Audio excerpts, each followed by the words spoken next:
नमस्कार विद्यार्थी मित्रा.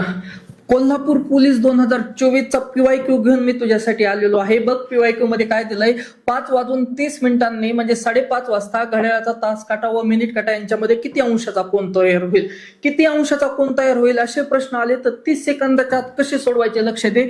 जो वेळ दिलाय ना, वेळ त्याला जशास तसं लिहून घ्यायचं आणि या 5 दिलाय, जो तास दिले त्याला 30 न गुणायचं आणि जे मिनिटं दिले त्याला 11/2 न गुणायचं. बघ 30 ला जर 2 न आपण भागलं तर 15 येईल. 15 10 150 प्लस 15 म्हणजे 11 गुणिले 15 केलं तर 165 येईल. आणि इथे बघ 500 5 15 म्हणजे इथं किती होईल, 150 होईल. आता या दोघांमधला आपल्याला गॅप काढायचा आहे. काय करायचंय, गॅप. आणि गॅप काढण्यासाठी मोठ्या संख्येतून आपल्याला लहान संख्या ही वजा करायची. म्हणजे किती राहील, 15 डिग्रीचा अँगल राहील 5:30 वाजता तास काटा आणि मिनिट काटा यांच्यामध्ये. असेच व्हिडिओ शॉर्ट ट्रिक्स न पाहण्यासाठी लाईक, फॉलो आणि शेअर नक्की करा. भेटूया